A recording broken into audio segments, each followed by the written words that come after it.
Chapter 4, Element Number 1, Overcoming the Biggest Obstacle of All. There are almost no limits to what you can achieve when you have the right mindset.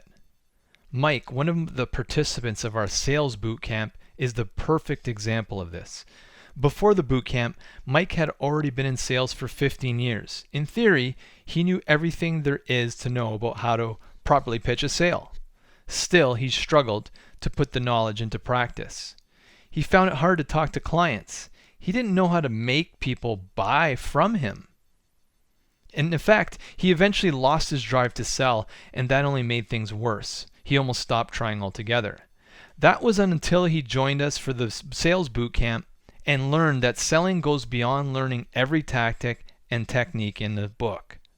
His biggest takeaway was that selling is mainly about building a meaningful relationship with clients and prospects, and that approaching sales conversations with authenticity is the key.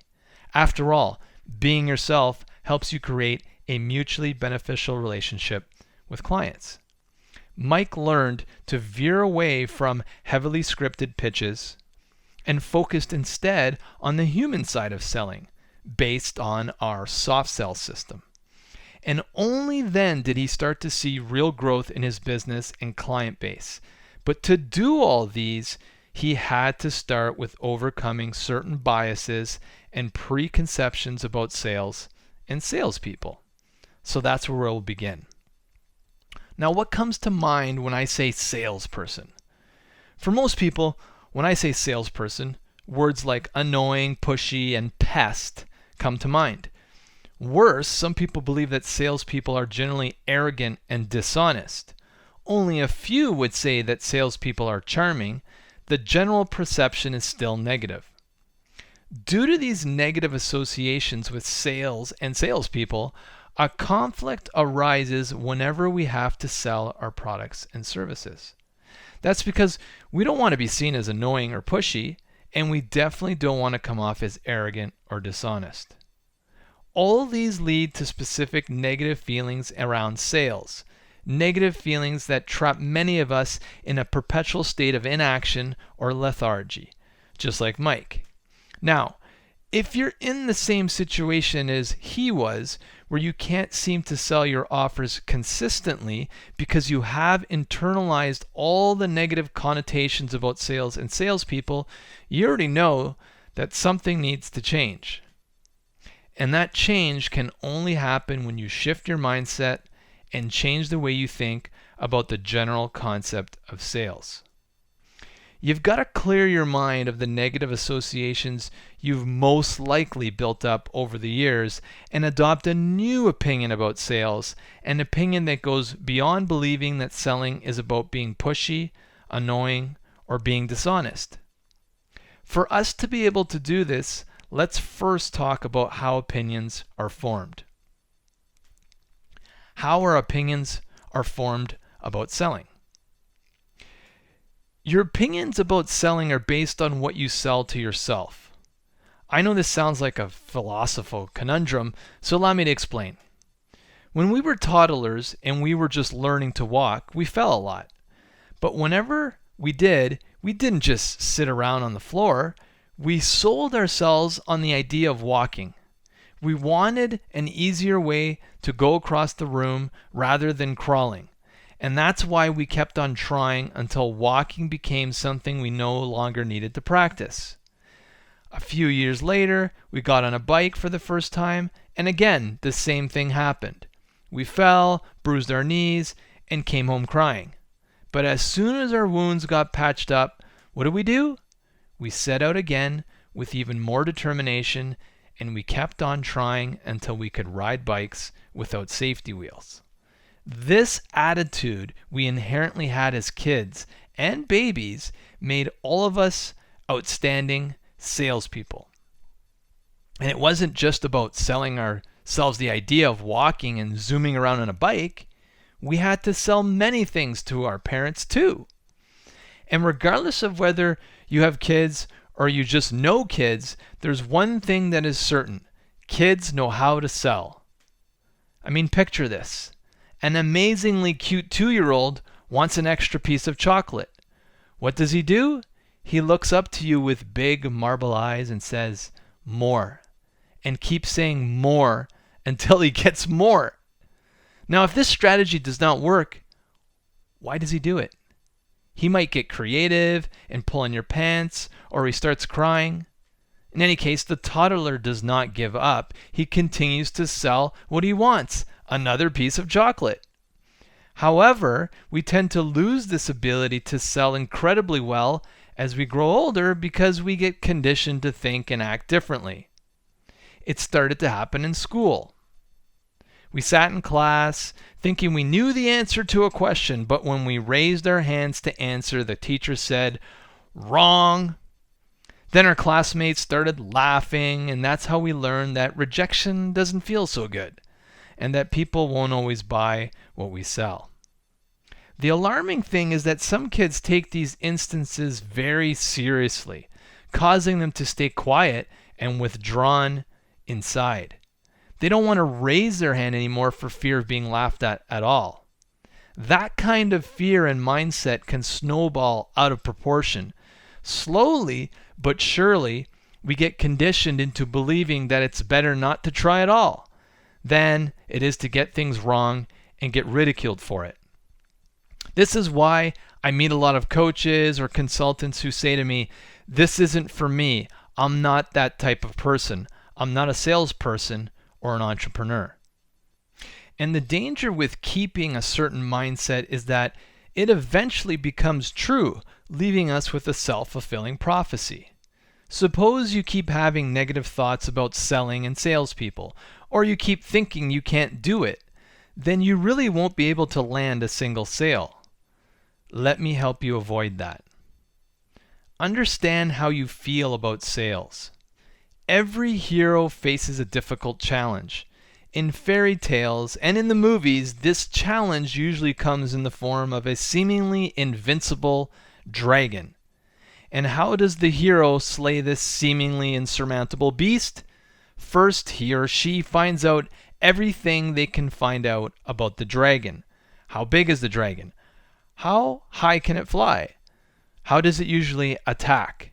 Second, they look at what the dragon is vulnerable to.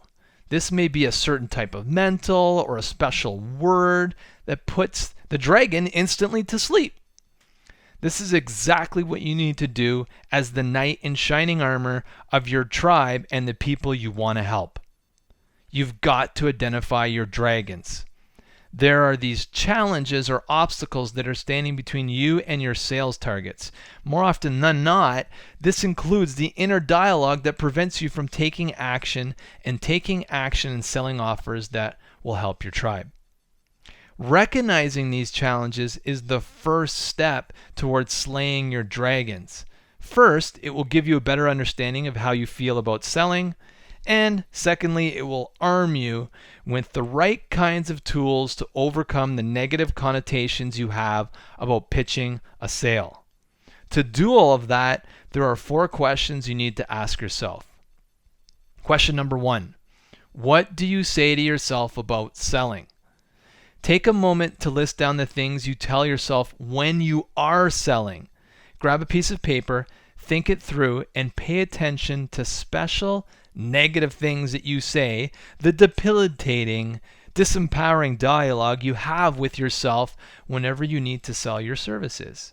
Is it, "I'm not good at sales"? Is it, "Why should they buy from me"? Is it, "I don't know enough yet to sell my stuff"? Or is it, "Nobody in my family is in sales, so why should I be"? What if they don't like me anymore after I pitch to them, etc., etc.? If you could only come up with 1 or 2 things, that's okay. But if your list contains more than 3 items, then focus on the 3 most important ones, your 3 biggest dragons. Question number 2. Where did that come from? To determine the origin of these debilitating dialogues, you need to figure out how your inner voice sounds. Does it sound like someone you know from the past, or perhaps someone in your current environment? That little voice could even sound like a friend, a parent, or maybe your first grade teacher. Whatever your inner voice may sound like, I want you to take the time to identify where it came from and jot it down. And then go to question number 3. When and why did your inner dialogue start? Rewind to like 10, 20, or even 30 years ago. Go way back to your teenage days or school years if necessary. Your goal is to identify if there was an incident that triggered the inner dialogue.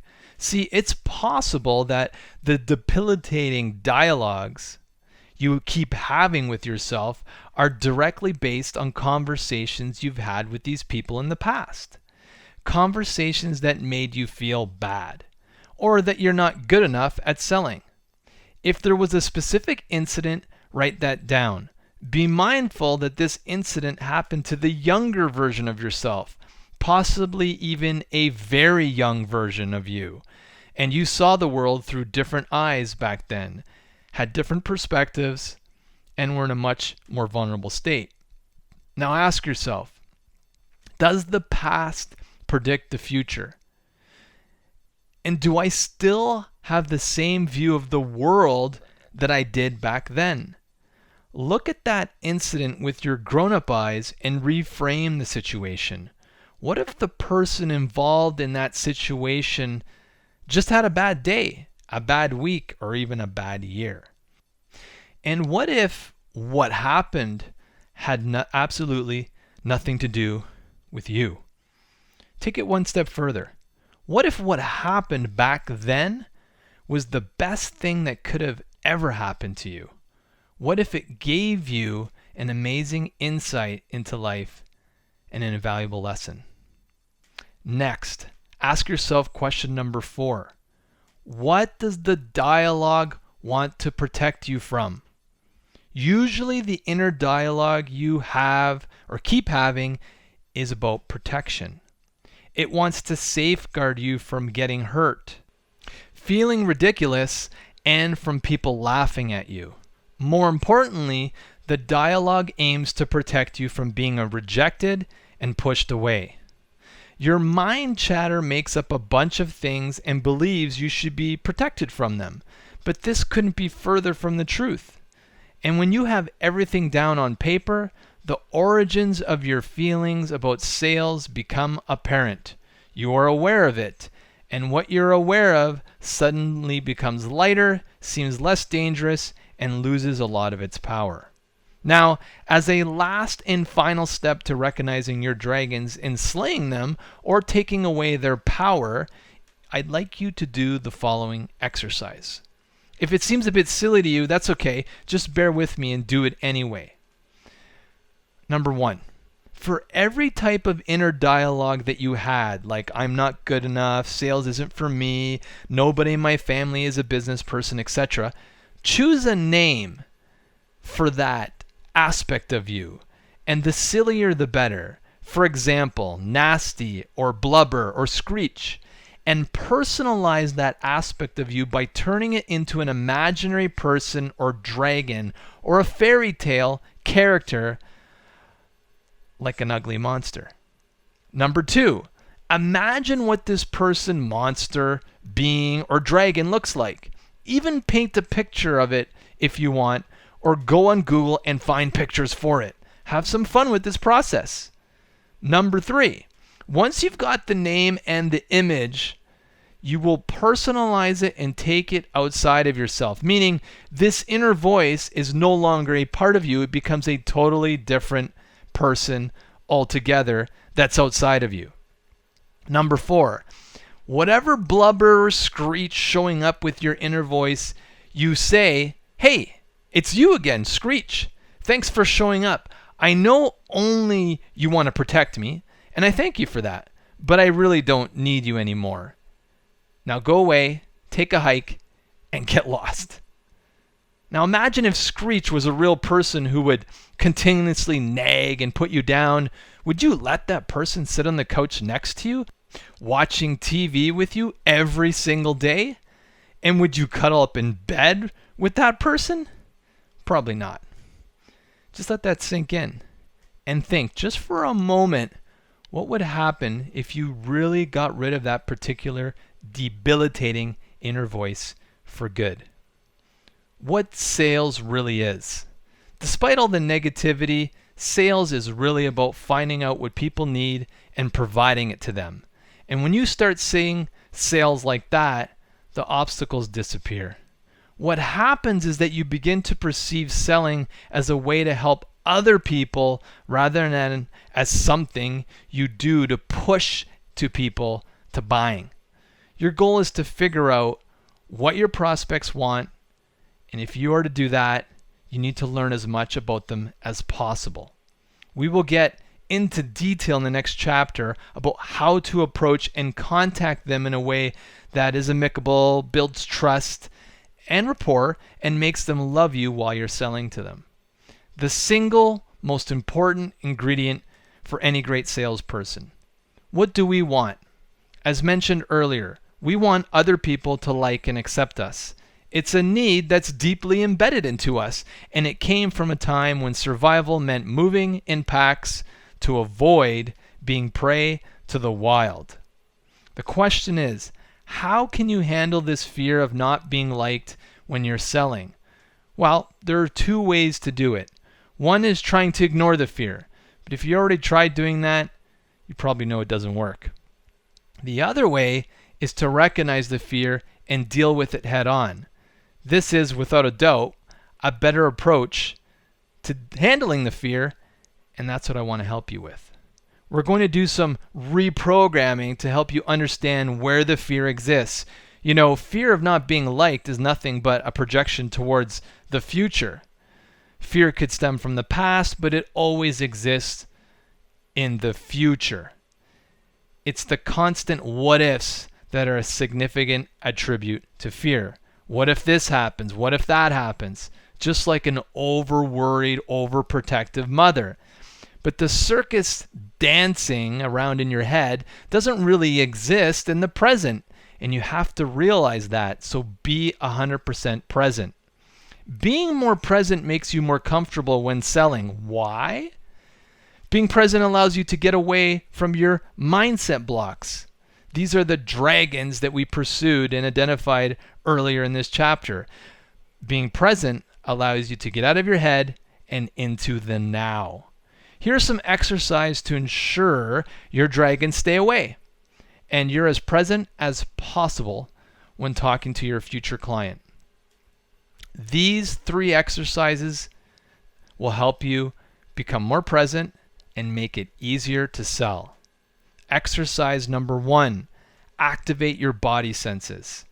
Start by taking a piece of paper. If you're driving, don't do that now, but at some point, writing down one of the negative statements from this previous exercise, like sales is pushy, sales is creepy, salespeople are annoying.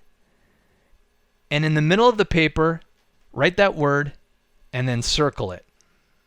For examples, sales is pushy. To activate your senses, please stand up and put your feet firmly planted on the ground. Then close your eyes and feel the weight under your feet. Also, make sure you feel the surface you're standing on. Next, slowly move to the right as far as you can without falling over. You do that by shifting your weight. It's okay to bend your knees a little while you do this. Now come back to the center. Do the same thing with the left leg. Move as far as you can, then slowly come back to center. Stay there. Take 3 deep breaths, in through your nose, out through your mouth. Open your eyes. Take your piece of paper with the problem circled in the middle of it and jot down anything that comes to mind. If you want, use a different color pen to write down the associations following the activation of your body sense. That's the first exercise. Exercise number 2. Activate your sense of hearing. Activating your sense of hearing is a sound-based exercise. So it's kind of tricky to write about the types of sounds you should be hearing playing. That's why if you can, I recommend you go to Spotify, iTunes, or YouTube and look for white noise. Okay? If you do not have access to the internet or cannot look for sounds right now, I'll do my best to describe them so you can have the experience right now, wherever you are. I'm sure you will find some natural white noise sounds in your environment.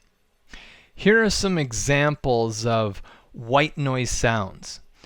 Number 1, a rhythmic click that sounds like an amplified ticking of a mechanical grandfather clock. Number 2, the sound of a heavy rain as you would hear it from inside your home. Number 3, the hum of a giant burning industrial furnace like the one used in foundries.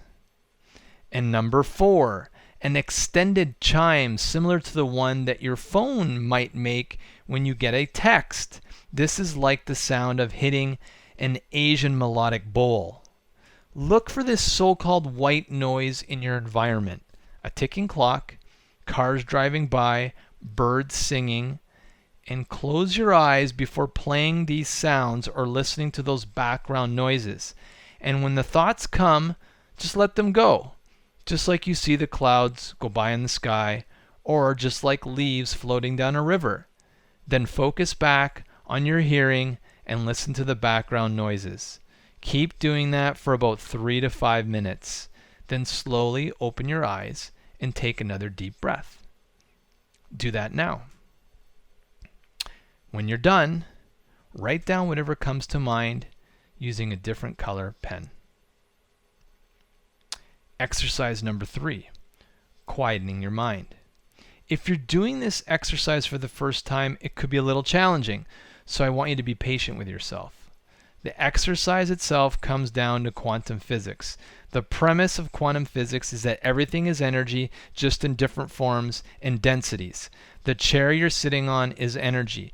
The floor your feet are planted on is energy, and your thoughts are energy. How come? Let me prove it to you. Remember the last time you were heartbroken or just really sad? Go into that feeling and think about it for a moment. What happened to your energy just now? It is probably lower than before. You most likely feel heavier and a bit sad or kind of drained.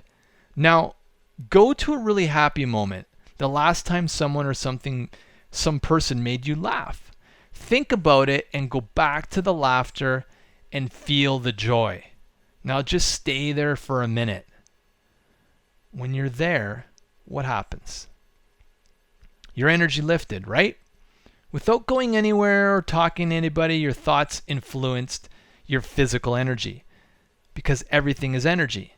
And it's important what kind of energy we infuse into our thoughts. There's a great book called The Biology of Belief, written by cell biologist Bruce Lipton.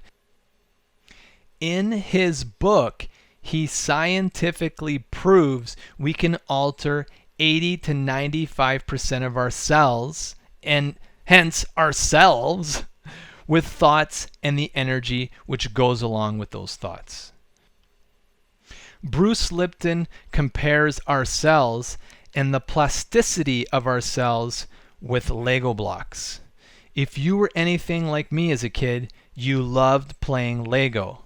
Actually, I still do. Some Lego blocks are fixed blocks, like the 1s, the 2s, the 4s, or the 2x4s, right? So the fixed blocks are like the 5% of your body and cells which cannot be changed. Now, the interesting thought is, what do you do with the other 95% that is up to you? Build a ship, a car, a house, or a dragon? Just think about it for a moment. You can literally transform your body depending on the energy you are submitting it to. If you want to learn more about this fascinating topic, I highly recommend you get the book by Bruce Lipton. Another statement of quantum physics is what it says about the source of consciousness. Take flocking birds, for example. When flocking, they create certain formations because they tap into the consciousness of the swarm, and they instinctively know which destination to reach together, thousands of miles away. How does that relate to you? The basic presumption is that you're connected to everything that surrounds you, even physically. you were connected to the chair you're sitting in or the ground you're standing on. The chair is connected to the floor. The ground is connected to the town or city you live in. This city or town is connected to planet Earth. I am sitting in a chair right now, which is connected to the floor of my living room. Get what I'm aiming at? Physically, we're all connected, and we wish to tap into that connectedness. Doing that will help you silence all the noises in your head, particularly regarding sales. Now, we're going to enter your mind and quiet it. I want you to focus your attention on an object in front of you, and it could be any object except your computer or mobile device screen. Just look at that object and rest your gaze on it. Then notice the empty space surrounding the object. Without that space, you would not perceive the object. Now gently soften your gaze, close your eyes, and of course, before closing your eyes, you need to read the rest of this or listen to this and bring your attention to breathing in and out. As you're listening, observing your thoughts as they come and go like the leaves on a river. Then let go of your thoughts. Let them float away like the leaves on the river without thinking about them. Then observe the space between your thoughts. Whenever a new thought comes in, there's always a space or a gap in between. Small, but noticeable. Then another thought, and then there's a gap. Now try to widen that gap and stay in it for as long as you can. Hold on to that gap between your thoughts and try to rest in that space between those thoughts for as much as you're able to. There's peace in it. There's serenity. Do it again. Look for the gap between your thoughts. Stay in the gap. It's this place. There are no thoughts. There's nothing but peace. Open your eyes, take a deep breath in, and then exhale. This will help you feel more connected with yourself. If you found this exercise a bit strange and struggled to find the gap, that's okay.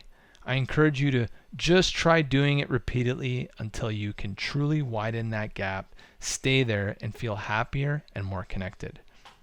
Whenever you are doing heavy thinking work, give yourself the gift of going to that gap between your thoughts just for a minute or two. It will make a big difference to your thoughts and feelings, and even to what you are aiming to create in this particular moment. Once you master this process, you could be in the worst of moods, and the exercise will help you feel happier, more content, and connected. Break through the obstacle. This chapter is giving you an insight into why there's such a negative perception of sales. It has also provided you with some of the most effective tools and methods you can use to silence the negativity and make selling easier and smoother. Now that you've gained a deeper understanding of sales and the biggest hurdle that's stopping you from doing it effectively, you've hopefully shifted your mindset towards a more positive approach to selling. If so, you're ready for the next step. And that step is finding people who need the solutions you're trying to sell and who have the money to buy these solutions from you.